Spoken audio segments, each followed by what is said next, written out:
Hey everyone, this is Dr. Paulo here from Elite Gaming Mercs. I just want to let you guys know that I will be teaming up with the CNG Podcast. They have been a great support of what we do here on the channel that I would really appreciate it if you guys can support them too.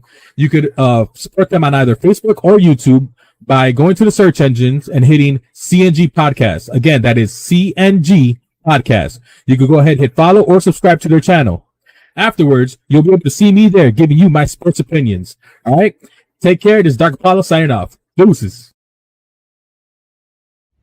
Hi, I'm Sugar and Vodka, and so happy to be on the CNG podcast.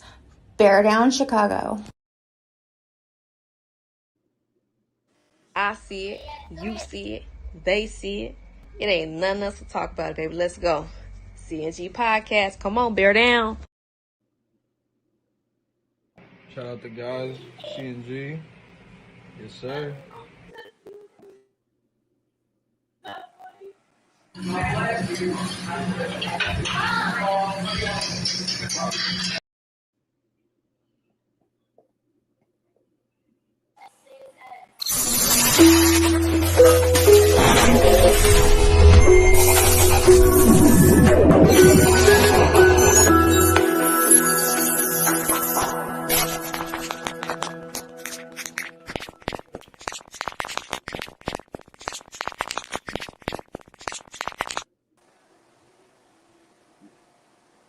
What's up, peoples? Welcome to the CNG Podcast Postgame.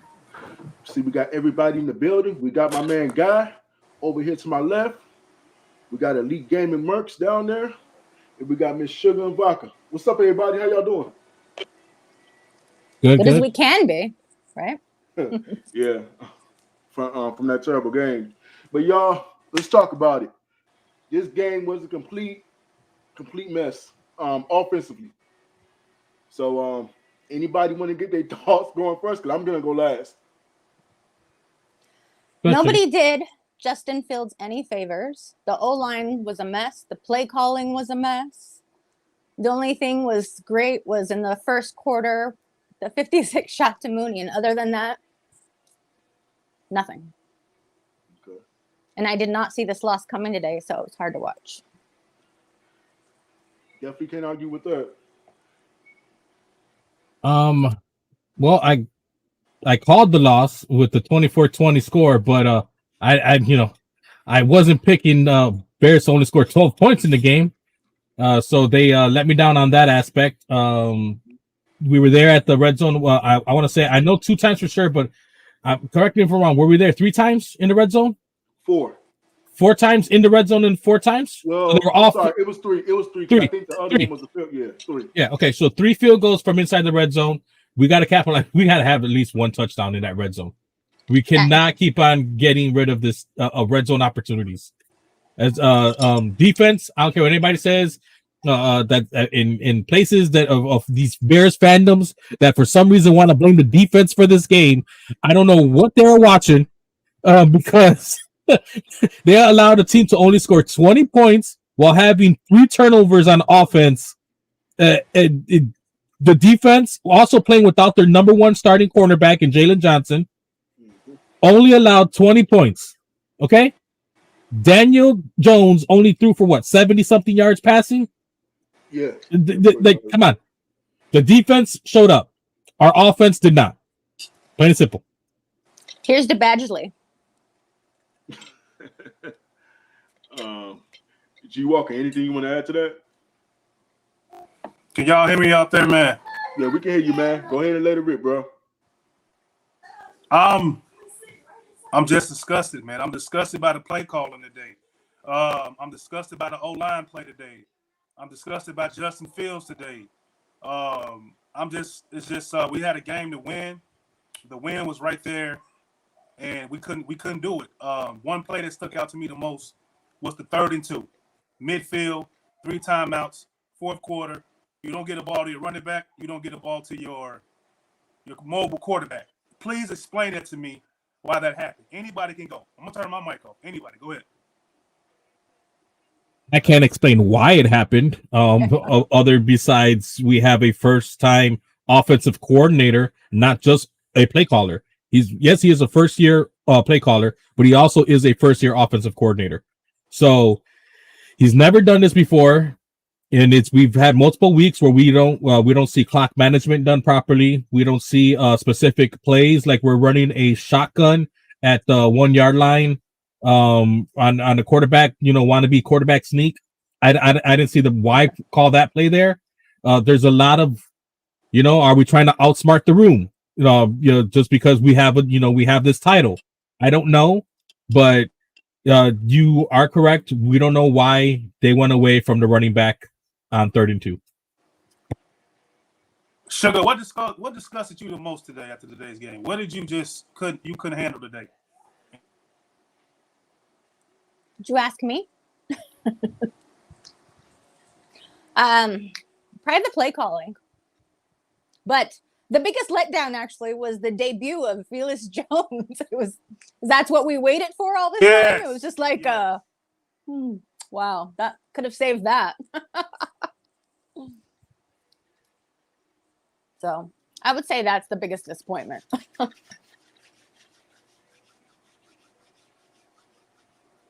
Two rookies drafted this year, both fumbled in this game. Both lost their fumbles. Velus Jones and Ebner. So whatever they felt like they had better weapons, that these were the guys. So far, they're not bringing in the ball. They're not making plays with it. Ebner, I could have seen another receiver drafted instead of drafting a third string running back. We don't have receivers on this team. We need to keep on making stabs at receivers to see who's going to stick. Justin Fields, another fumble. It's another turnover. This guy has what? I want to say career-wise, he has 12 touchdowns, rushing and passing career, and he has 14 interceptions, 2 fumbles lost, so that's 16 turnovers, and he has 8 fumbles total. He only has 12 touchdowns, and if you want to count interceptions and fumbles, he's over 20 turnovers. That's ridiculous. All right, well, I guess it's my turn to cook. Let me say this. We knew coming into the season that the Bears was not going to have a good team. We all knew this. So we can't sit up here and say that we didn't know it. The Bears don't have any weapons around Justin Fields. Let's put that out there first. The offensive line is halfway decent. What I mean by halfway decent is that the guards play, at best, with the run and everything. But the passing game is completely horrendous. They can't get they can't get consistent. We seen a couple of good throws today by Justin, and everybody is some people that saying this kid can't throw the football. This kid is trash. The kid can throw the football. The problem is no consistency between the other receivers out there. Besides Mooney, who else, and Cole Clement, who else stepped up besides those two guys as far as in the passing game? We saw no one else besides Mooney and Cole Clement with that one catch he made. So, and then as far as the running game, we know what the running game is. We know that teams are going to come in, they're going to focus on the running game. But the point I'm trying to make is you got bad play calling, for one. You don't have any good, decent, solid weapons around Justin Fields, too. And it seems like there's a lot of frustration out there. But it starts with Justin, and then you can see the offensive line not really talking to Justin. They kind of off to the side, doing their own thing. So it was just a complete disaster when it comes to the offense today. There's definitely been no cohesion amongst the team. You know me, I'm one of those cookers with you, and I'm trying to dial it back because this team is just. I understand.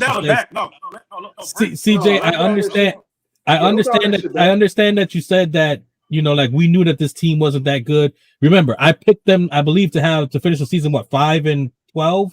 Yeah, and I had them winning 6 games. Yeah, I had them as a bad team. Okay, but what did we say before the season? We needed to see potential out of certain players. So when we come in here and we're gonna go hand blasting on these guys, we have to. There's a reason why. Mm-hmm. It's because Justin Fields did not play good. I don't care. Anybody says yes, this may be his best game of the season, but to me, NFL quarterback standards, it's still bad. that was still a bad game. He 50% passing, 50%. We didn't score a touchdown against this defense. Not one touchdown. Correct. He didn't have a receiver go over 100 yards. He didn't have any receiver catch more than, I believe, three passes. He's inconsistent. I feel like he's using the offensive line as his own crutch because I don't see him doing anything on the bench to actually learn this football game. Have anybody seen him pick up a tablet? Nope. And we talked about that last week. No, I haven't seen him pick up a tablet. I disagree with that, though.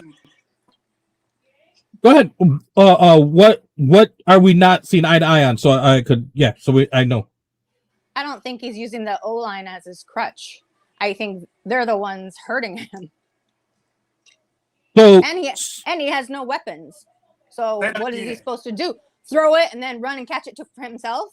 Like, he has nobody to throw it to. So I don't know what you're saying, that he's using a crutch and he hasn't done anything. Well, who's he supposed to throw it to? Who? Like, hello? Okay, so quarterbacks can't make a receiver because we said Mitch Trubisky was bad and he was throwing to Darnell Mooney. I see Darnell Mooney playing better with Mitch Trubisky than he's playing with Justin Fields. No fucking way. Is it that a fact or no? He hasn't played better? Okay. He is better than Trubisky. No, that's not what I said. I said, did Darnell Mooney play better with Trubisky or Justin Fields? I did not say Justin Fields is better than Mitch. We got to really get to that question because we had Allen Robinson on the team last year who was the number one wide receiver. Am I correct? That is correct. Allen Robinson is not there anymore to cover him up so he can be the number 2 receiver. Darnell Mooney is a number 2 to number 3 wide receiver. He is a number 1 wide receiver on this team. He is not a 1 wide receiver. Correct.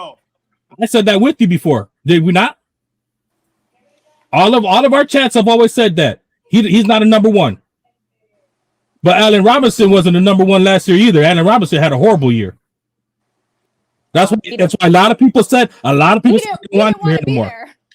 He didn't want to be there. Yeah, he didn't want to be there. Yeah, that's true. So he didn't try. So he didn't give a shit. So, which is why a lot of focus went to Darnell Mooney, which is why he had his 140 targets, 170 targets. All right. That's a lot of targets. Let's get to some of the comments. There's some good ones, man. Yeah, let's get to them. We can't blame the players, blame the coaching staff. Sugar, what you think about the coaching staff? Go ahead and talk to me. Today, well, not just today, but today was like the worst of the play calling that I've seen, and it looked horrendous. There was like there's no positives in today's game about the play calling. The bad coaching was the entire game, and it was just that there's no excuses to be made, actually. TJ, what you think about that coaching staff today, man? Offensively, I didn't see no progression at all. And I've talked about this through the season. I want to see how this team was going to grow in 4 games, but we can't say that after 4 games because it seems like they keep flipping back and forth. They'll have I'm talking about offensively. This has nothing to do with the defense, guys.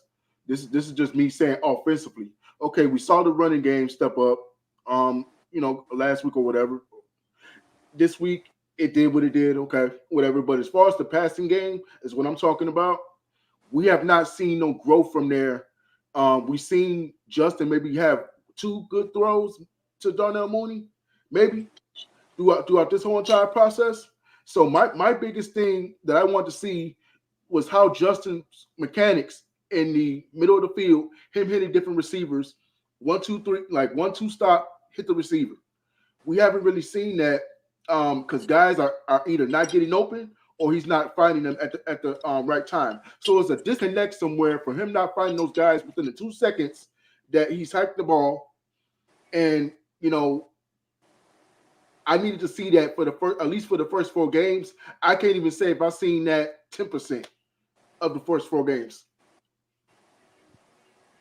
But we got some more comments, so let's get to some more of these comments. Mike, unmute your mic.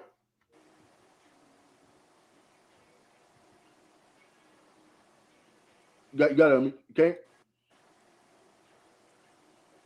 Actually, come back out and come back in. Simeon was definitely on the sideline with him after each possession. Trevor Simeon was really trying. He was doing what his backup quarterback should be doing, sitting down with the ear with your starting quarterback and trying to talk about what you guys are seeing out there on the field. Mm-hmm. Exactly. And actually, let's get to Bobby's other comment that he said. Yeah, they showed that they are rookie coaches, and that I think that's definitely the Achilles heel, that all these guys are all rookie coaches. There's really no experience when it comes to as far as the offense, as far as in the coaching staff.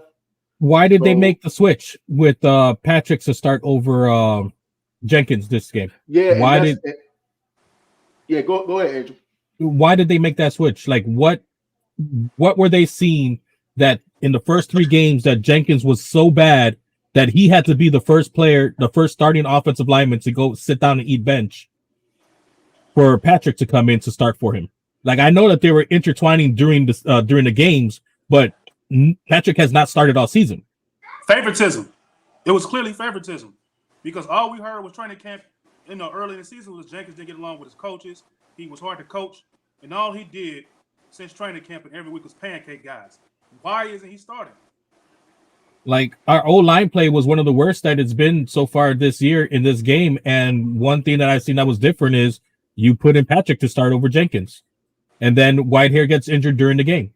But it's like, if it wasn't broke, if that wasn't your problem, why did you feel like you had to need to switch that? What do you guys think about? Like, would you guys have switched that? Shall I say? Would you guys have switched Patrick for Jenkins there? Definitely not. Yeah, definitely not. But the problem that I'm having, and maybe it's just this injury that I'm really not getting 100% like confirmed as far as Patrick's injury, Lucas Patrick's injury, is the fact that why he's not starting at center. Why is Sam Rutherford in there at center? Because the whole point is, let's get to it. The whole point is that they brought this guy in who's a veteran, who's been on Green Bay. They brought him in to play center. They brought him in to play center. So I understand he's hurt, but why he can't snap the ball? He's the backup center. Who was that? Hold on. Who was that guy? Lucas Patrick, right? Well, they didn't bring him in as a backup center. They brought him in to be the starting center. But is he a starting center though? It's a big dip off between being a backup and a starter. Am I right or wrong? Well, he is a starting center because he was a starter in Green Bay. That's what I'm saying. No, he wasn't. Oh, he wasn't? Oh, he wasn't? No, he okay. Only started because their starting center got hurt, and he's their backup. He was their backup, and then he played for them. He only started, I believe, 5 games, if I'm not mistaken. 5 games was all he started, and then he hit free agency, and the Bears signed him because we got Getsy from Green Bay, and he played with him. Okay, well that brings up to my next point. I'm gonna let you guys take it over. My question now I have now, since I know that now, thanks for correcting me on that. Bobby says he started the last 2 weeks at starting right guard then? Okay. Yeah, but going back to it, I think Justin needs a veteran center that's snapping the ball to him. You know, somebody that can get that offensive line intact, a play caller, somebody that can do all, at least look at the defenses to help this kid out, because right now he's not finding it at all. And I think that's his main problem, is that he doesn't know what's coming, until he snaps the ball, then he's in trouble. Let's get to one comment. I like this comment right here by one for the midway. It says Cole Kmet caught 2 to 3 passes. It's like they've forgotten about him in the second half. Why Velus Jones Jr. wasn't involved early in the game, only used him as a punt returner, kick returner. That was one of my questions. I didn't see enough of Cole Kmet today. The middle of the field was wide open today. I didn't see him standing inside of the middle of the field like he was Shaq, because he's a big dude. I didn't see those easy chunk plays from him from a tight end. I didn't see Velus Jones Jr. on the screen passes. I didn't see anything from any of those guys that I thought we were going to pretty much tip us the game. What do y'all think about this comment? Cole Kmet should have been more involved. And as for Velus Jones, I don't know. After that play, I don't know if I would have wanted to see more. But we'll see what the future holds. Well, I don't even know what happened to Cole Kmet. This is not the Cole Kmet that came out of college. This guy looks like a shell of that player. This guy looks like he doesn't even know of himself if he belongs, because he's playing against linebackers. Okay. Mhm. Is he not fast enough? Is he not there? I know times where he gets hit in the hands with the pass and he drops it. I do know there are times of that happening, but I don't see the consistency of actually continually going to him. I don't see any, like, no, we're gonna get you started. We're gonna get you going. Like, if we have these games, are we trying to, even this was back last year with Nagy, right? Are we trying to develop players that we have on these teams? Or are we just going to try to say, this is what we got. We're going to go for the win, and we'll stunt their development. We don't have Like, enough. I don't. Man, there's not enough process for us to get to know guys, because every time we turn it around, we're doing a damn rebuild. It's like, okay, so we didn't give him weapons. Okay, so are we trying to build chemistry with the players that he does have? Right? Like, if we want to give Cole Kmet the ball, let's go. Let's get your opportunity with Cole Kmet the ball. We want you to go to Darnell Mooney. It's like we've been hamburger, Darnell Mooney all season long. All of a sudden, now they're trying to force plays to Darnell Mooney, right? Now they're trying to, okay, good. That was good. He looked good, like he actually, had some cohesion with Justin Fields today. But where's other players? It's like we're not doing it. It's like we wanted Pringle out there. We wanted this person. Willis Jones comes back, and now you don't know the stuff yet. We're going to put you in the sidelines. You're just going to be a kick returner. We drafted you to be a kick returner. We the 3rd round draft pick just to be a kick returner. Like, really? We had, Bell out there. We had other receivers that are getting playing time on other teams, but we want to draft you to be a kick returner or a special wide receiver screen player. Like, with the 3rd pick? I think he fumbled that ball on purpose, man. It looked like he didn't even give a damn. It looked like he just dropped it. I quit. That shit looked scripted. All right, let's get to another comment, though. We got Monster the Midway, Marshawn Triplet. He says, why Lou Gesky didn't use any gadget plays, use Velus Jones Jr. in and around some type of wide receiver, reverse plays, keep the Giants defense clueless. Exactly. Like, I didn't see anything to where I was like, we got speed on the outside. You know what I mean? We got a big tight end. It was just like, nope, we're just going to run this ball, and that's it. Nothing creative at all. What you think about that, Sugar?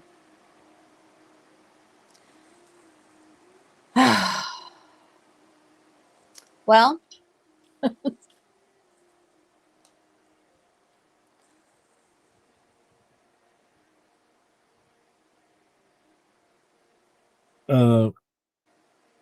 you still there, Vodka?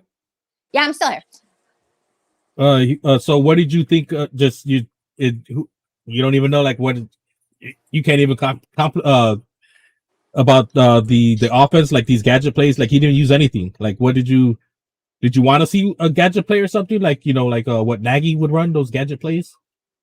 Not really, but but the play calling was just horrendous. I wouldn't compare it to anyway in Nagy. I know we don't want to see no gidgy and gadget plays or whatever you want to call them. No, we don't. That's not what we don't want to see. We don't need that. We don't need to see the kick returner Jakeem Grant on the field more than other players. So that's what Nagy would do, those gadget plays, Jakeem Grant or somebody else on the sideline. But Velus Jones, if that's what we're saying, why didn't he use any gadget plays?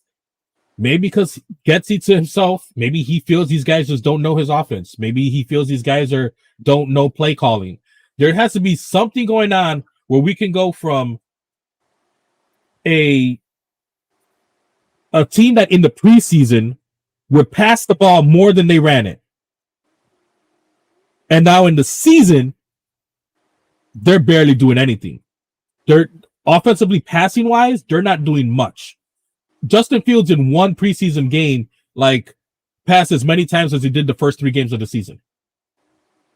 And that was, he only played a half when he do the 3 touchdowns in the first half. Like, there's something going on that we don't know, that they either just don't want these players to succeed, they don't want to grow certain players. I don't know what it is, or they're just incompetent. meaning the coaches, or they're just plain out incompetent. It's got to be one of the three, because how do you go from having an offensive system where you pass the ball in the preseason majority of the time to now you barely even pass the ball in an actual NFL game? It's not like they did it 1 week or 2 weeks. Like, go ahead. But just like it's two different playbooks from the preseason to now. It doesn't even make any sense. I don't know if that's because they see the O-line can't protect, and in the preseason teams are not really attacking the offensive line like that. So now they're probably saying that we really can't protect, so we have to be a run-heavy football team. And they're starting to see that guys can't get open. So I think it's just a number of things, man. I just think that I do think that they're not promoting guys the way they need to be promoted. I don't see anything as far as where Velus Jones or Mooney or anybody like that could do damage in any of these games. And the Giants are just as bad with their passing game. So I don't. They're like right with us. So, like I said, I didn't see the loss coming today. So I didn't see the loss coming today. That's about all I can say. Because I was like, yeah, they're right with us. We should definitely win. This was one game that I was like, we're going to take it. And we got a comment, the latest one. Cole Kmet is a tight end that you should be using early in the games. That goes for all tight ends in the NFL. Cole Kmet should be moving all around. Cole Kmet should be doing like 70,000 things according to everybody on this video. He should be doing 70 million things that we don't see him doing any of those things in a whole football game. I don't see nothing that I'm like, he's destroying blocks. He's getting good pass. I don't see any consistent play from him enough to say that, yeah, he got to be one of the best. I don't see nothing. Go ahead, Angel. I see inconsistent. Again, like I see Justin Fields, like I see Darnell Mooney, like I see everybody just inconsistent play. These guys, Cole Kmet, the screen that we did to the tight end, that was the Cole Kmet, right? The screen that we did to the tight end. Horizontal throw, a guy that's 6'6". You put him on a horizontal pass. All right, cool. Yeah, the horizontal. You did that to the tight end. Who was he gonna outrun there for a 10-yard first down that we needed? Who was he gonna outrun there on the screen that he only had a receiver blocking for him? Did they think that he was just gonna blow over some people? Like he caught the ball, good, but the play calling inconsistent. That's your play call. A horizontal play on like 3rd and 10. We had was it Horsted? Jesper Horsted, the guy who caught Justin Fields touchdowns last year. Yeah. Was it Horsted? And JP Holtz. JP Holtz? Okay, but I think it was Horsted that caught the 2 in the 1 game. I don't understand why we have I don't understand why when we have a quarterback that has a repertoire with somebody that he has a feel for this person, why we don't give that person some playing time.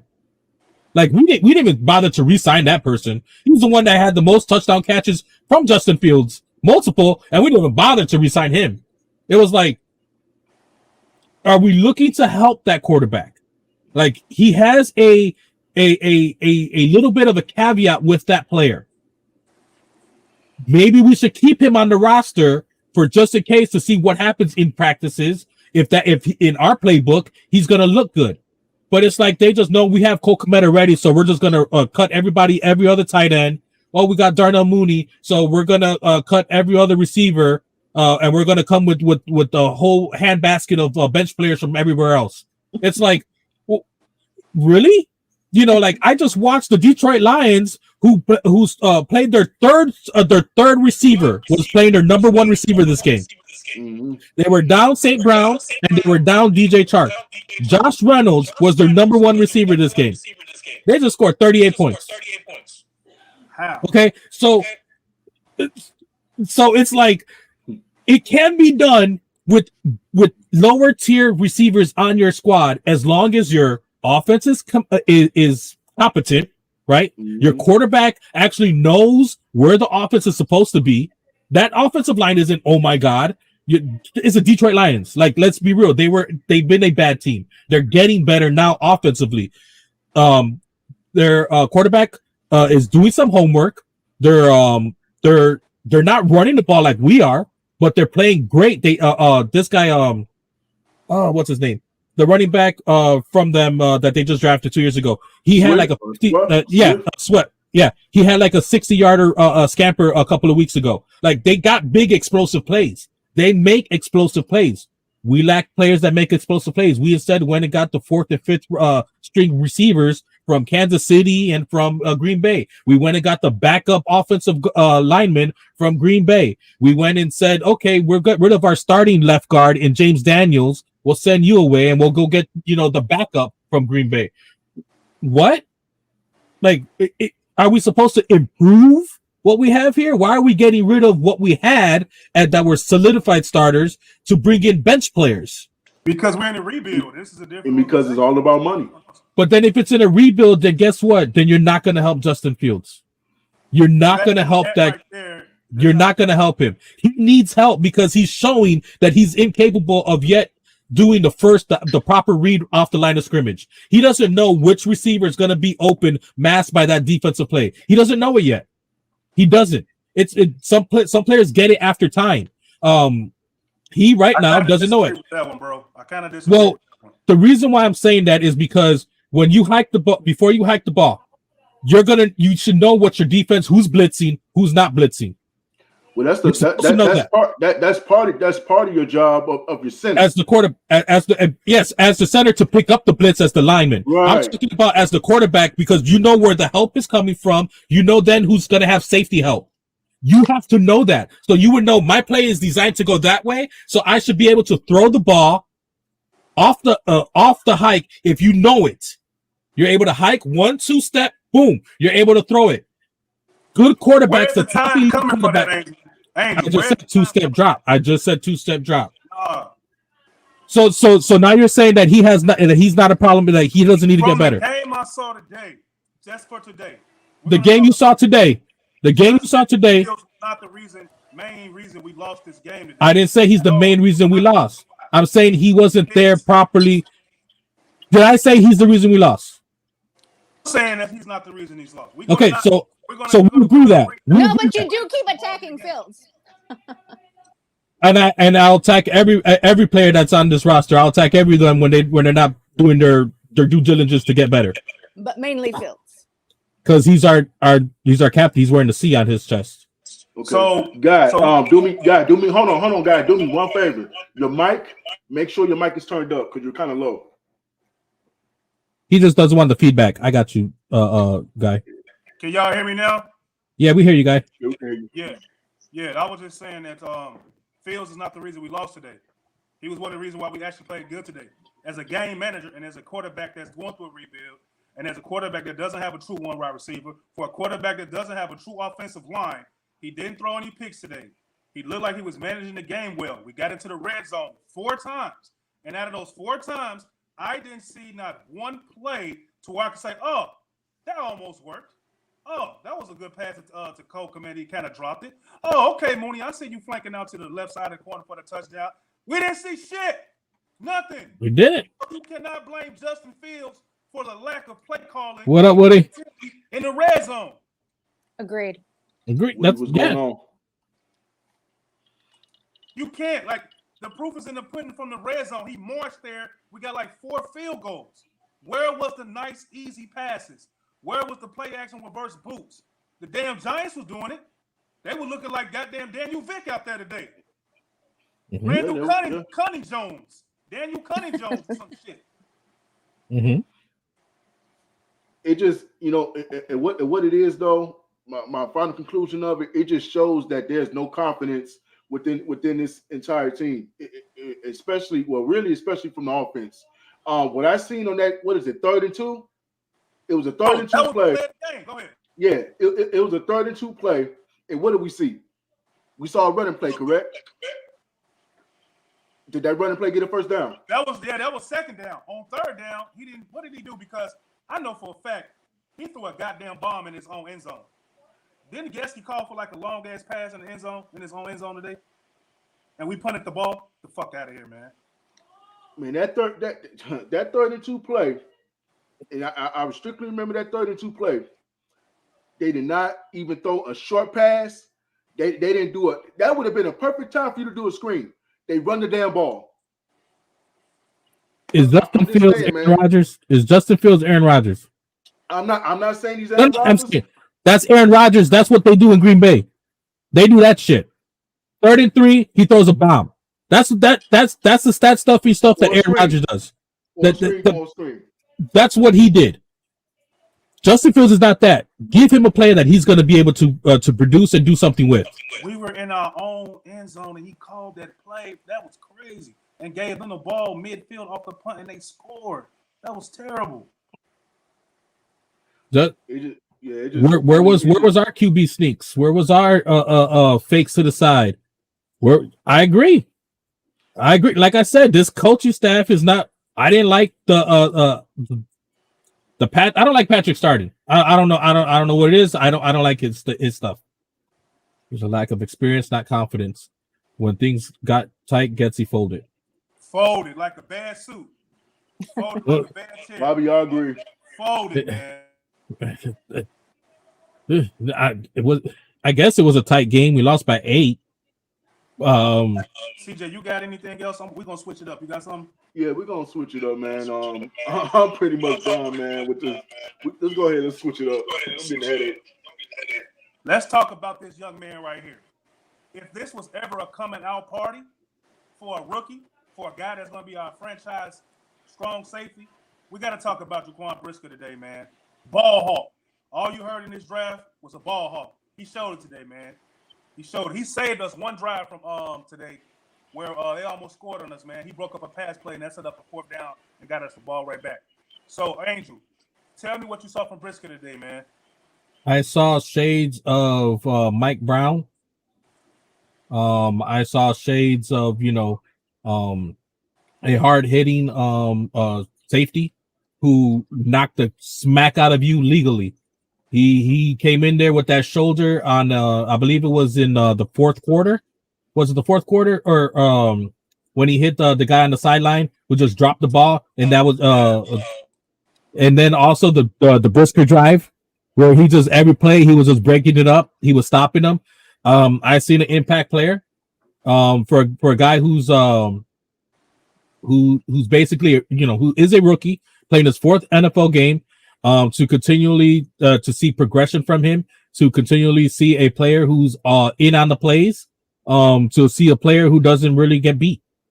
That's what more can you ask for from a rookie player than that? That's he's playing awesome. What you think, Aunt Sugar? What you see from your boy today, Brisk? What you think? Consistency. I've been liking him since preseason, and I've liked everything he's done. I'm completely happy with everything with him, actually. Are you going to get his jersey? Yes.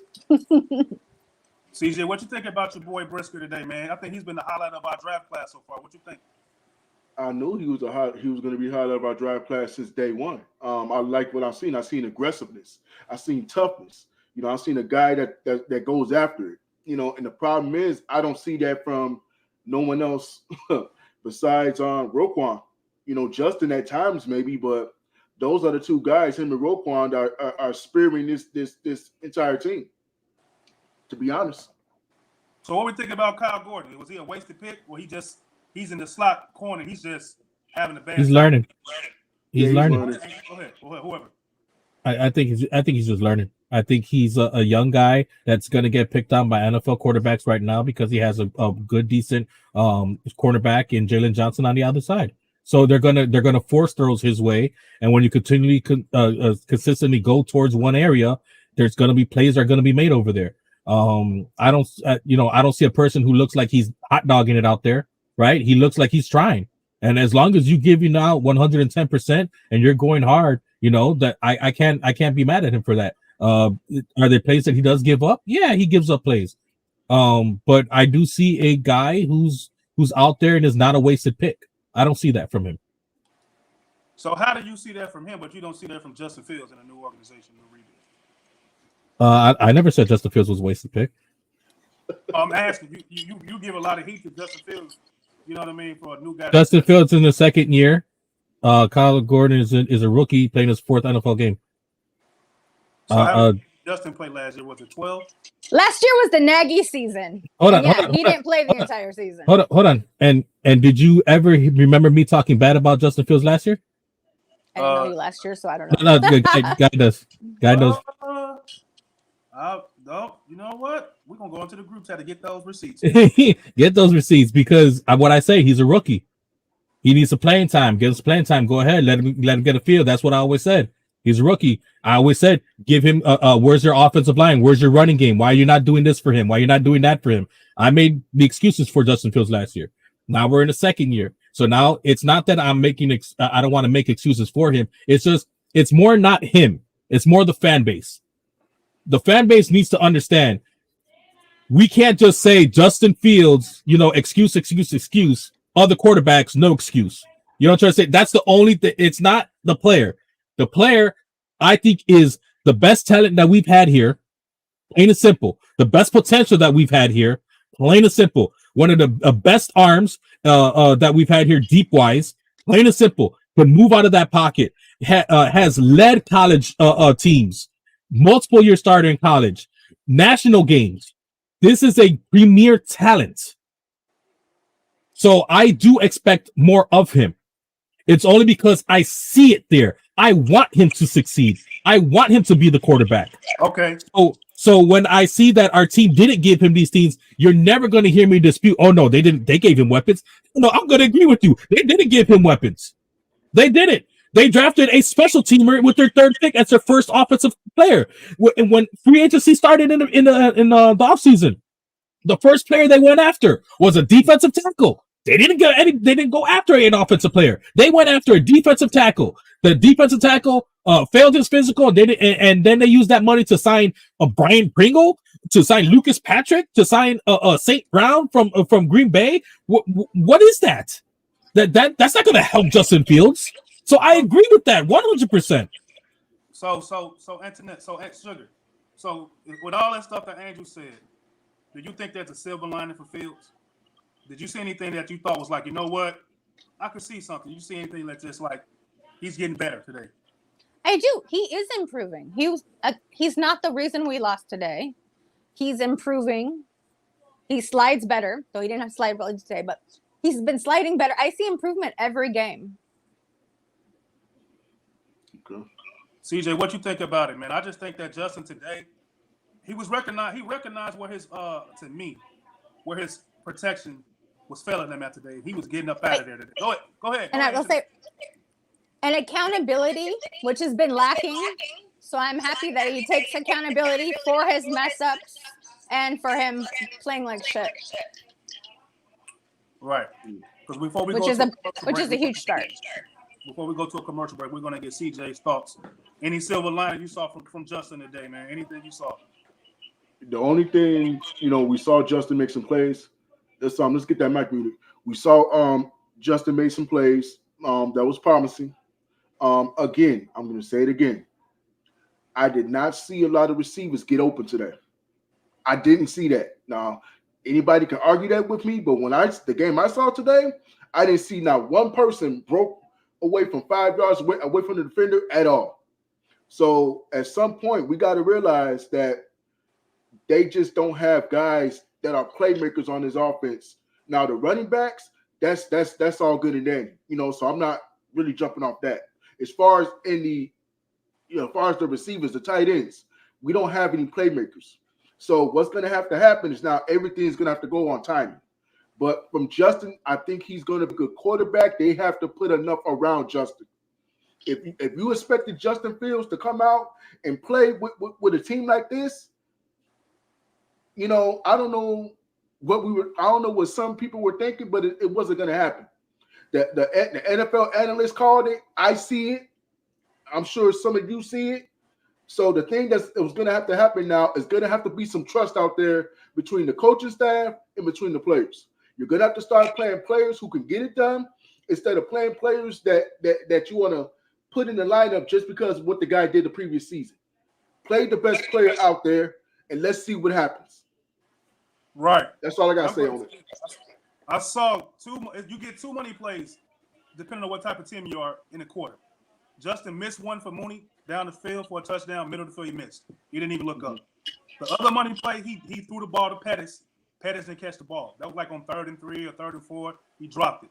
He was very decisive today, like Bobby said, whether it was getting out of that pocket, scrambling around, taking his opportunity to use his legs, taking the opportunity to throw the ball. So he was more decisive he's been in the first 3 games of the season.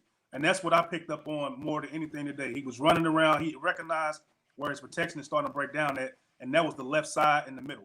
So he was rolling out way more today. And I really appreciate that growth from him today, that he was more decisive or whatever he was doing. So it looked like he's growing, man. It looked like he's growing. So what we're going to do right now, we're going to take a quick commercial break, play a couple of instrument songs, come back. We give you guys about 15, 20 minutes or something like that. It's an hour there. We'll be right back.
My idea of pizza was something you grab, you fold, and you run with, you walk with. You could take it, you could put it in your back pocket and eat it later. Pizza is a way of life. It really is. And it's a wonderful, free way of life, too. It's all I've known since I was a little boy. It's all I want to do, and I just love it.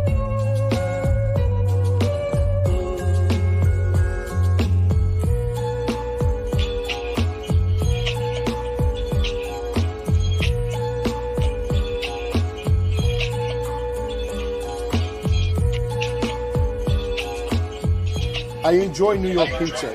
Do I say Chicago pizza? You know what? If you like a pan, you could put so much stuff into it, but it's not my idea of pizza. My idea of pizza is this. It's a long cooking pie, but it's a wonderful pie. It really is. And very filling, too. You're replacing 1/3 of the water that's going in the flour with oil. And that's what gives you that oily, beautiful, bready crust that stays moist, that comes up. And that comes out of Chicago, downtown Chicago, 1943 by Pizza Doy by Ike Sewell. That, no one can dispute that. Where we work with our hands, they put it in a pan. I feel anybody can make it in a pan. The art of making it and tossing it with your hand and getting it that thin, that's a big thing. But you have to start with the right mix of everything, the dough, which is my sister makes all that. It's an incredible art. And if you love what you do, it's gonna, I love making pizza. I can eat it all day. To this day, my father still eats a slice with anchovies every day. Wherever they make good pizza, where they make good pizza. Just in Chicago and New York, there's so many places, and that's what stands them apart from the rest. So if you're not happy, you can keep going down the street till you get happy. You ain't gonna go far. You're really not.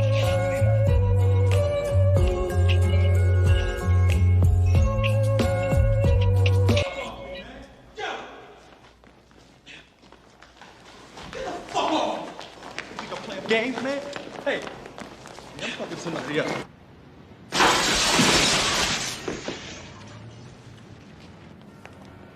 Hey!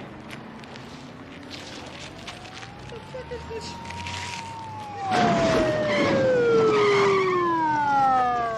Did you see this shit?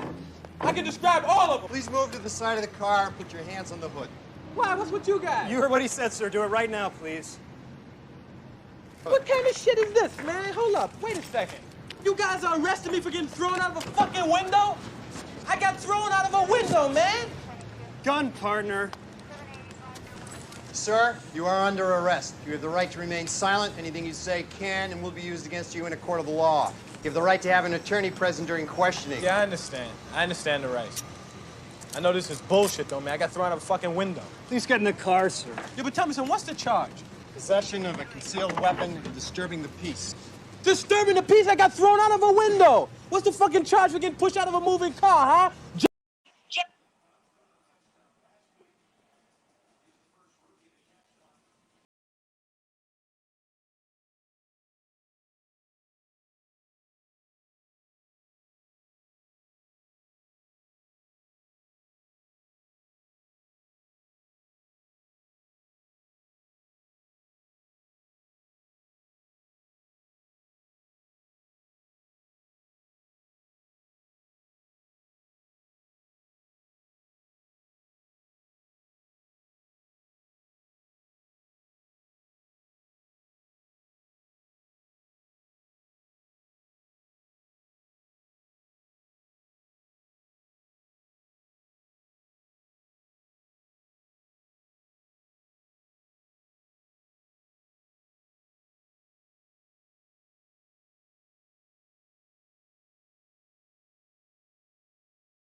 All right.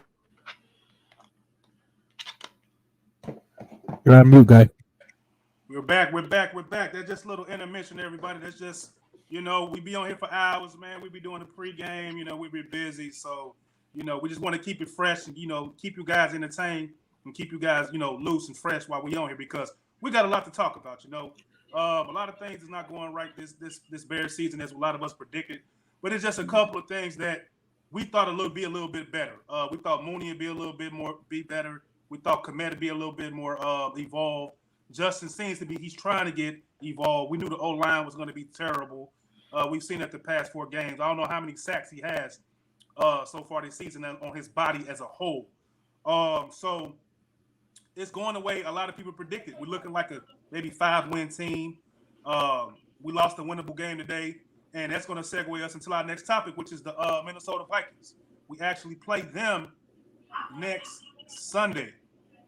So let me bring this up.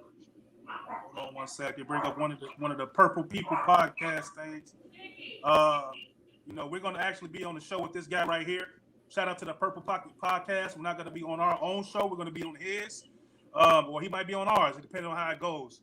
So let's talk about it. Let's get into what we think, how the Bears are going to play, and how tough each team is, or who has the advantage, coaching, running, blocking, catching, quarterback play. Oh, my God, running back play. So let's just get to it, CJ, or whoever want to go first. What do y'all think about this game against the Vikings? It's a division game, and I think the Vikings won today against the New Orleans Saints 28-25 today. So I think they're number 1 in the division right now. So go ahead, kick it off. Go ahead, whoever. Man, let me – the Bears going to have to definitely bring their A game. Yeah, Angel, I see the L, but we'll get you in a second, my brother. Just hold on one second. They definitely going to have to bring their A game because I'm going to tell you something. This Viking team has exactly what the Bears need. They have a number 1 legit wide receiver. They have a as far as a running back, one of the best in the NFL in Cook. And it seems like their offensive line they're intact. So they're going to be ready. They're going to be ready coming up Sunday, man. And if the Bears coaching staff better put their heads together, they got a lot of them. They better put their heads together. They better come up with some type of a game plan.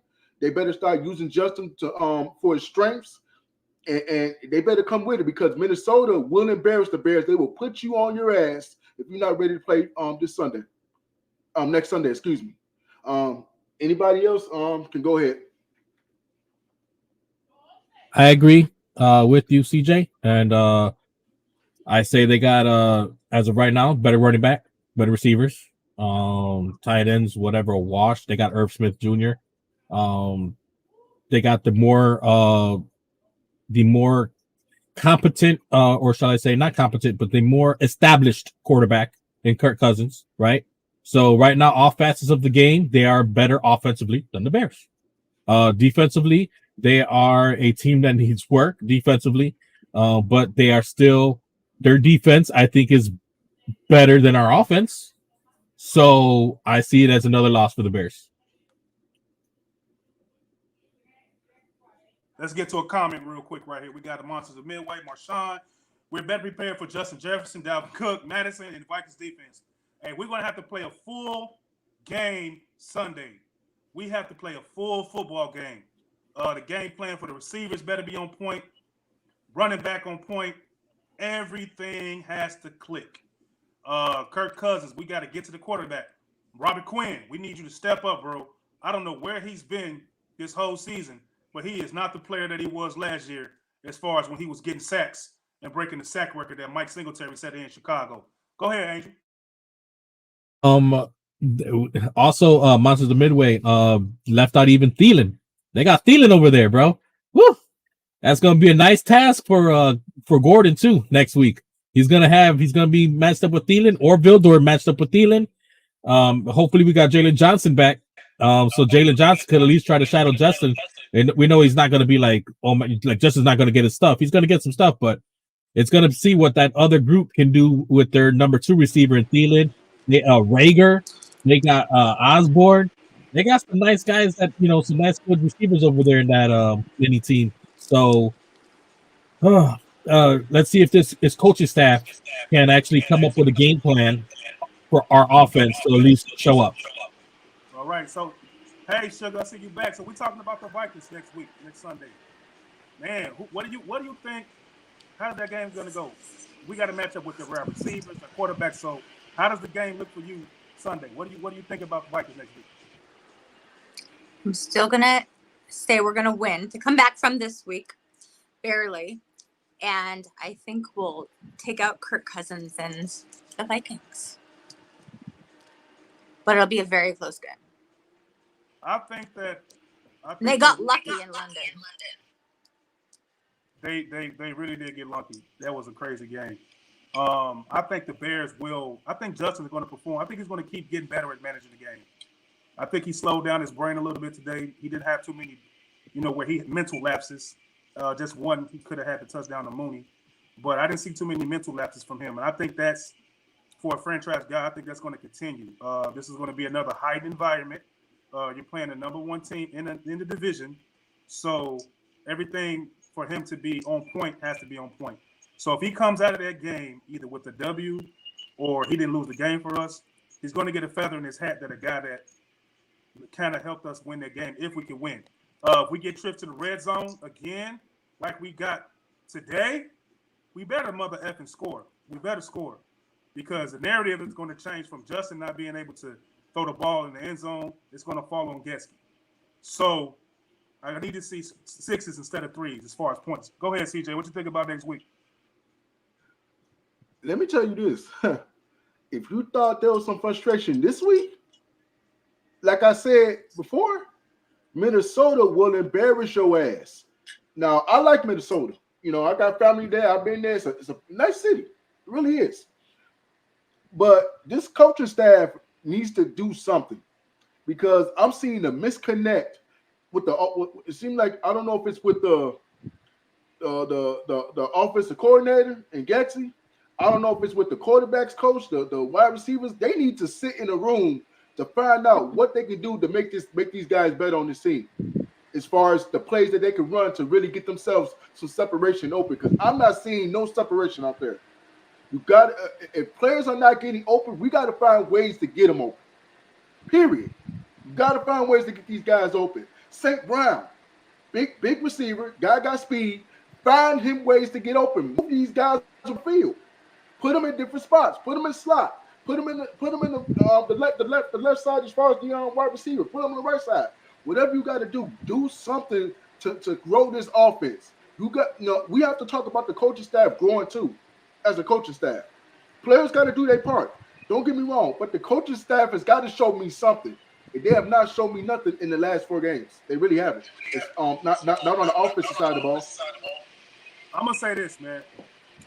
I think a lot's going to fall on the offensive line again. And I'm getting feedback. Yeah, we're getting some feedback. So, Sugar, can you mute your mic real quick? I need to make sure where it's coming from. Okay, yeah, it was yours. I'm going to say this, man. I think it's going to come down to this offensive line. They're going to have to protect. There's too much film out on these guys to where they're going to attack Justin Fields' offensive line. If this offensive line does not protect Sunday, we can forget about guys getting open. We can forget about play action. We can forget about guys getting the ball over the middle. It don't even matter. If that offensive line is not protecting Justin Fields and he has time to throw, it's going to be a short game and a long game for us, but a short game for the Vikings. Go ahead, Angel. That goes to my theme of, are they trying to win or are they trying to rebuild? Like, meaning rebuild, like, are they trying to get a high draft pick? Because a good coaching staff, right, can win with what they have. As much as we talked bad about Tebow in the past, right? Tebow, oh my God, I gotta play quarterback. John Fox ran a system that was a run-first system, changed the way his whole offense wanted to be to a run-first system, so they could finish 7-3, and they could make the playoffs. And he won a playoff game with Tim Tebow as his quarterback. If you're able to change to end up making your team to do what's best for your team, that's what makes good coaching, right? Do we all agree with that? If they're able to see what our players are, let's make our offense, do specific plays for what benefits these players. If they're about winning, they need to do that. If they're not, if they're about just making, the highest draft pick they could get, then continue doing whatever it is that they're doing because it's working. They look like lost cause out there on offense. If that's what they want to get a high draft pick, they're succeeding at it. They will get their high draft pick. But if they're trying to actually win games, they need to start changing what they're doing to what's beneficial for the team. What came into this game was our running game was very good. We went into this game and we started passing more. We went away a little bit. I felt like I see too much Ebner. I felt I seen a little bit too much of him. I don't know what happened with Khalil Herbert that they didn't want to play him as much. I just felt like I seen a lot of plays where Ebner was in there in key moments, like the last drive also where they're just throwing that ball around. Ebner was the one that was the running back that was out there, not your starting running back. It was a lot of key things. Ebner had a fumble. It was like, why are we seeing, like our third string running back? Like, are we playing for the high draft pick, or are we playing to win the game? Like CJ said earlier, put your best players in there. Khalil Herbert is hands down better than Ebner.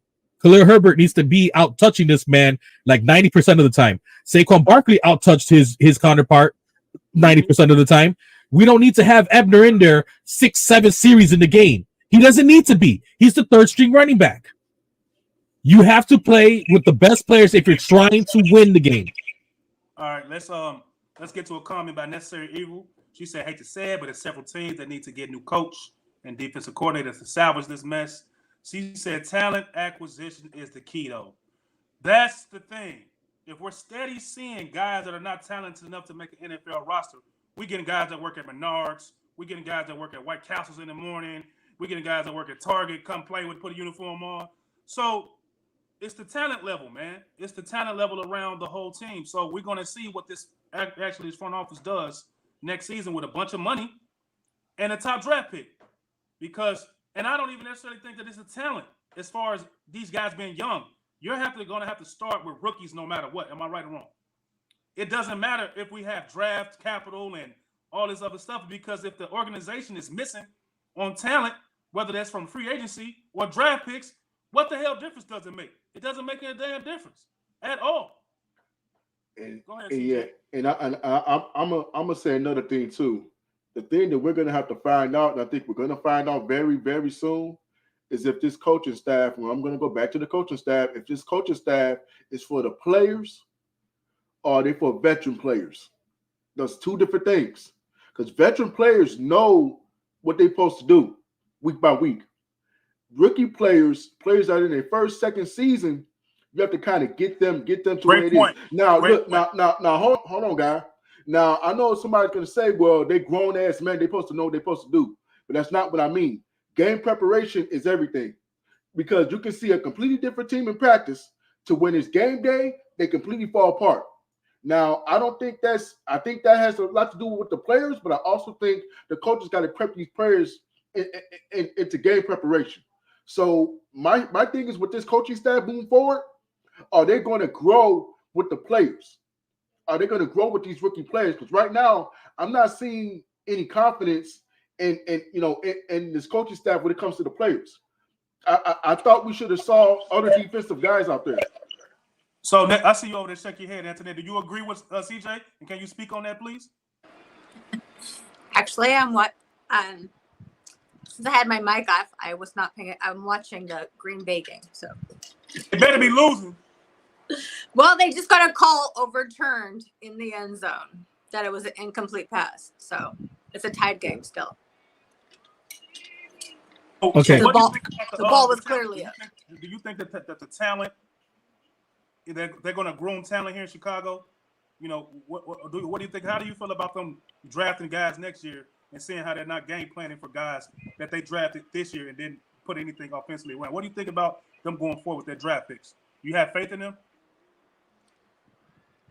I think we need more draft picks, and with our draft capital that we have, and we're not, if we were still in the Nagy and Bulls area, we would have, what do you call it, bet the farm on everything and lost everything, and we wouldn't have a draft pick until like 2040. Correct. For people that weren't worth it. So I'm happy that we'll now have a huge draft capital, we'll be able to, build an actual team, which is needed. Yeah, we have some people on the team, but not clearly enough. Not clearly. All right, Angel, go ahead, man. Okay, so I understand what you're saying, CJ, and I don't know. I think they have confidence in their draft picks. I don't think that they have the confidence or the wherewithal to want to groom other people's draft picks, if you know what I mean by that. Like why they had Ebner in the game so much this game when he didn't need to be in there. He's a third string running back. And it's like because that's their draft pick. And why do they have St. Brown or Pringle having more plays called for them and not Mooney? Well, that's because that's the players they brought in. Why is Weska the third string tight end getting a deep pass towards him this game? Well, that's because that's the tight end they brought in. That's Cole Kmet is not their tight end. That's the tight end that they were given. Darnell Mooney is not the receiver. That's the receiver they were given. Montgomery, Herbert, those are not their running backs. That's the players they were given. Jenkins, that's not their offensive lineman. He didn't kick you to the side. We're going to bring in our guy. We bring in Patrick. That's who is going to get most of the playing time. The left tackle right tackle Borum is not their guy. So we've been hearing a lot of stuff about him. Mustafa, he's not their guy. We've been hearing a lot of stuff about him. We rarely hear any stuff about the rookie left tackle.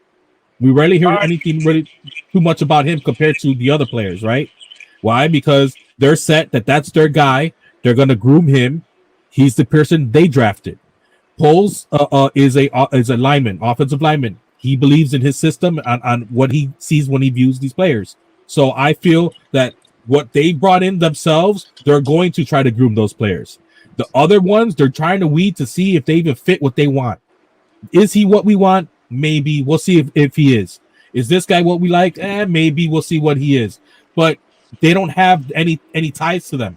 They didn't draft them. They didn't talk to their agent when it was draft night. They didn't say, guess what? We can't wait for you to become a Chicago Bear. These were players they were inherited. Now, what he did on the free agency, he went in on backup players, right? That's basically what he did. He went on free agency. He went in on backup players. He brought them in, but they were mostly guys that, guess what? Their coaching staff knew. Pringle is known by Poles. Pringle is known from a KC with Poles. St. Brown is known from Green Bay. Patrick is known from Green Bay, all Getsy.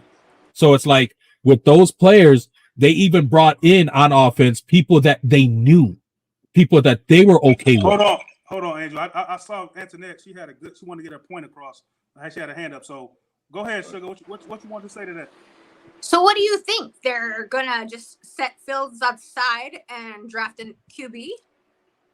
Only if the QB that is one of the top 2 QBs that's in college, if they get a top 2 pick, they will probably do that. But it's not that that's stupid. It's because Fields will be already going into his 3rd year, and then you're going to have to start paying him extra money. And if they're not comfortable with saying he's our guy, they're probably going to move on from him. Like I said, I want him to succeed here, and it's not his fault that he hasn't been, because he was given a lame duck coach last year, and he's been given first-time coaches this year. So now it's not his fault. Not his fault for what? Not his fault for what? You've been picking on him the entire time, but now it's not Fields. Okay, critiquing somebody is one thing. I'm saying that it's not his fault to get rid of him. You asked me, are they going to get another quarterback? And I'm telling you why their mindset would be that they will get another quarterback. Hold on. Let me say this. I think that it's too soon to give up on Justin, but I totally agree with what Angel was saying. If I'm an organization or even a fan of a team, me personally, if I haven't had a guy on my team as a quarterback this long, it's only his 2nd year, and we get the top 2 pick, I'm picking another quarterback just to give the franchise and the fan base more of time to get over a quarterback sooner than later. Hold on. Patrick Mahomes is the number one quarterback coming out. Like they have, that's what I said. We don't know what it's gonna be when the draft happens. We might not even have a top 5 pick. So why would they even think of a quarterback? You see what I'm saying? Hypothetically speaking, If they're in a top 2 pick and you got a franchise type of quarterback as that pick, you are probably going to move on from Justin Fields because he's already put wear and tear on his body. He's already been sacked so much. He's going to continue being sacked this season. He's going to be already now 3 years into his contract. And guess what? You're going to have to pay him money. You have to pay him money. He's going to be. Why did they move on from Mitch Trubisky? Because he was going to get $25 million on after his 4th year. So they're going to say, man, we just put a lot of money on all these other players. The receiver, remember, they're going to have $100 million. We're going to put all this money on these other people. We could bring in the rookie quarterback that we want, and he can now play under a rookie deal. And we're able to build this team around him. It sucks. It sucks that Justin was put in that team because I didn't want Nagy back last year. Nobody wanted Nagy back last year. Nobody wanted him back last year. If you said otherwise, I'd be like, what? So what happened? So Justin Fields was put into a team that he shouldn't have been on. Plain and simple. He shouldn't have been on. Foles got a draft. His first draft was no first-round draft pick because Pace traded it for Justin Fields. So now he did a rebuild with second-round draft picks and passed. If they are a team that gets a top 2 pick, they will draft a quarterback if he is a top-tier quarterback talent coming out. Meaning Lawrence, meaning Mahomes, meaning Herbert, top-tier talent. If they're not there, they are not going to move away from Justin Fields because Justin Fields is a top talent. Okay, let me respond to that. Angel, you're definitely not wrong. You're definitely not wrong. I'm gonna give you that. But what you're saying is very alarming. It's alarming for 2 reasons. Number one, like you just said, Justin Fields is put in a fucking bad spot right now. If you're Bear fans, you have to be concerned if you're a fan of his, because now what this is looking like to me is that they got all this money coming in next year. Yeah, I think it's one of y'all microphone, maybe Sugar's microphone. But what I'm saying is that next year they got all this money coming in. To me, they could do 2 things. Let's go to the quarterback first. If there's not a veteran quarterback that's out there, which I don't think it will be, they're probably going to have to keep Justin. As far as a veteran quarterback that can come in, that can command the offense, a veteran quarterback that they want. Okay. 2, you got to have a top 5 pick pretty much to either make some room to get the quarterback that you're probably going to want if you got one coming out of this draft. Now, we're not talking about the other players that they have on this team. Darnell Mooney is not coming back. He's not coming back. Cole Clement. Whoa. Say that again for the fan base out there. Say it again. Darnell Mooney is not coming back. They will move Cole Clement. They will move him. Now, whether it be for a 5th-round pick, a 6th-round pick, that's going to be up to their choosing. But those are the 2 guys that definitely not going to come back. Now, the defense, I think, is more intact of those guys staying than the offense. So what you can expect, Bear fans, is a complete rebuild. Go ahead, Antoinette. A complete rebuild How about of the Bears Raquan? offense next season. Raquan coming back? Or is he already gone? Good question. That's a good question. I hope he comes back for $17 million a year. I hope. If he's trying to get Aaron Donald money, he ain't coming back. They're not going to spend that on him. If he wants to get top-tier middle linebacker money, they will spend that on him. They will give him top-tier middle linebacker money. They're not going to give him edge rush, pass rush, top-tier money. They're just not. I don't think he deserves that. They told him they're not going to. So that's not going to change. So if they go down to the end of the season and he says, well, I'm not moving from my stance, I want edge rush type money, they're not going to give it to him, so then he won't be back. So let's say, I like them, but it sucks. Hold on. So if the defense is intact, the running game is intact, we have a top 2 pick. Roquan is going to be here. He's not leaving.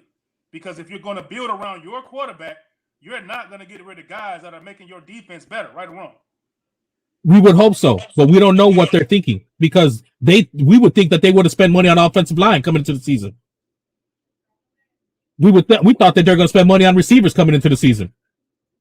Yeah, what I think is going to happen, and this is just my prediction. I agree with you, though, Guy. I agree with you. This is my prediction with Roquan. I believe Roquan won't get no less than $20 million. That's just my belief. Now, I'm not saying he's getting 25. What I'm saying is he's not going to get any less than $20 million. That's just my opinion. Is that like what the top tier middle linebacker is getting paid? If it is, then he's going to get that. That's what I'm saying. If he's getting top tier, what the middle linebacker, or might be above it, because every year when you get new free agents, you usually pass what the previous free agents does. So if that's what it is, just above it, then I agree with you because he is a top tier middle linebacker. Right. And it's just edge rush money. I don't see that coming. Yeah, I just think that 17 million. I don't see him getting 17 million. I see him getting start around 20, and then okay, whatever. But again, this offense is going to have to get. It's going to have to be players that's not going to be here. Offensive line is going to have to be redone. It's a lot of things that they're going to have to do. It's a lot of things that, as far as the offense, is going to have to be looked at this offseason. So, but all right, guys. Let's get on to the next thing we're going to talk about before we wrap this up. All right, so before we wrap it up, I just want to get everybody's who's going to be the X factor for the game for us to win, who's going to make us lose the game, things like that. So we're going to start with you, Sugar. Who do you think is going to help us win a game, and who do you think is going to help us lose a game? And Sugar also gives Coaching will help us win the game. Coaching will make us lose the game, just as they did today. Great point, and I totally agree. Angel? Agree. Coaching has to be the reason why if they get better, we might have the chance to win. And then next week, I will pick it as like I do one of the Minnesota reasons. I would say we couldn't control either Cook or Jefferson. That's the reason why we lose. We couldn't control one of those two. But the reason if we win is because the offensive coach actually became an offensive coach. I'm gonna go last. Go ahead, CJ. I think it's gonna really depend on the interior because Devin Cook, JJ I think will be back next week, so that kind of eliminates maybe the Jefferson thing. Maybe it does, maybe it doesn't. But I think what's gonna help the Bears is gonna on the defense side of the ball is gonna be the interior. Offensively, like I said, the coaching staff is gonna have to put their heads together. Every single coaching staff is going to have to find out which player that we can put in different spots on the field to make these guys get separation so Justin can get on some time back there. Offensive line is going to have to, figure it out. Move some guys around. I don't care. I don't give a shit what you have to do. Do something to get this turned around instead of not doing nothing. You know what? And I agree with everybody said. All those things make perfect sense. And I'm going to say my part that we're going to get to these last comments. The offensive line. I think Justin did enough to grow mentally today to where if he grew today mentally and he managed the game and he can hit those targets early, and that we're going to win it. We probably get it this game. But the offensive line has to show up. We can't keep having the same discussion. They have to show up so we can see what Justin can do with on time and more than 3-4 plays where he's having at least 10, 12 dropbacks and he's hitting 7 out of 12. We have to see that from the protection from the offensive line. So I'm saying the offensive line is going to be the reason we win this game. It's going to be the offensive line, the reason why we lose this game. So that's it for us. We're going to get to these last comments. Actually, guys, hold on, guys. Actually, let's get y'all predictions for this game coming up next week since we're not going to be here. Let's get y'all predictions real quick. Go ahead, Sugar. I'll say 24-17 Bears. Love it. I got 24-20 Minnesota. And I got Bears, close one, 21-20 Bears. I got the Bears in a close one, and I believe it's gonna be 17-14. Right. Let's get to these last few comments. Necessary Evil said the truth is, even with great talent, it takes time for players to mesh. I totally agree. No matter what year, what rookie, what 2-year player, chemistry matters, reps matter, talent matters. She also shouted you out, Angel. She said, good point, Angel. Hey, that's our dog right there. He do his thing. She said, coach need a wish list, and then the scouts. And she said, at the end of the day, go Bears. That's right. Bear down, baby. Yep. Then we got the Monsters of the Midway. Marshawn Heavy running with Marshawn, Herbert. my guy. Mm-hmm. If he's healthy against the Vikings, man. Hey, thank you guys for coming out. Great support. This post game was fire. I love everybody that showed up, that had the time. This show is nothing without our fans, our fan base, our audience. This show is nothing without Angel. It's nothing without Sugar. Appreciate you coming on and blessing us with your presence today. CJ, thanks for holding it down. Thanks for coming back and still doing the post game today, man. Appreciate it. I appreciate it. One more comment, and Marshawn said Bears 21-17 Vikings. Let's go. All right, Marshawn. I'm gonna see if that's gonna be the score. One more. I gotta do one more thing before we go. I gotta shout out this person because I was pretty shocked when I saw this today, but I gotta do it. This person that I'm about to shout out right now, he is I believe a radio host for the Chicago Bulls, Chuck Winowski. Mursky? Yeah, correct. I know exactly what that is. To show some love today, man. Chuck, if you're watching, thank you so much. We really appreciate it. Thank you, Chuck. Yeah, we definitely appreciate it, and hopefully, man.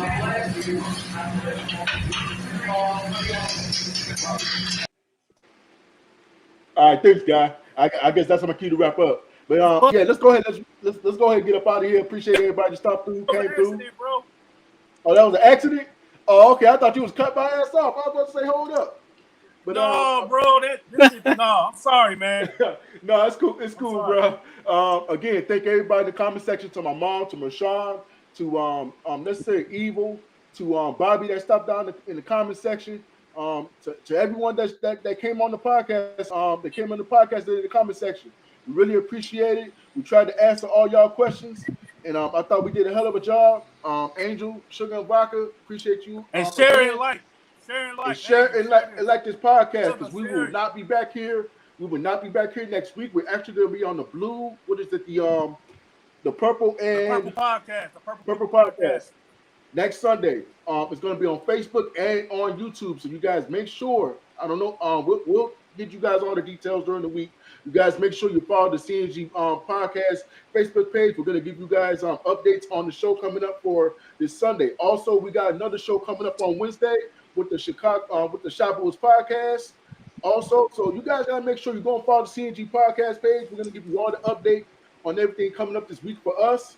But I think that's pretty much going to wrap it up. We appreciate everybody who came through. To the three of you, please have a good day, because my day was pretty shitty before I came in here. But I hope you guys all came in through for me. I really do appreciate it. Other than that, that's all I got to say.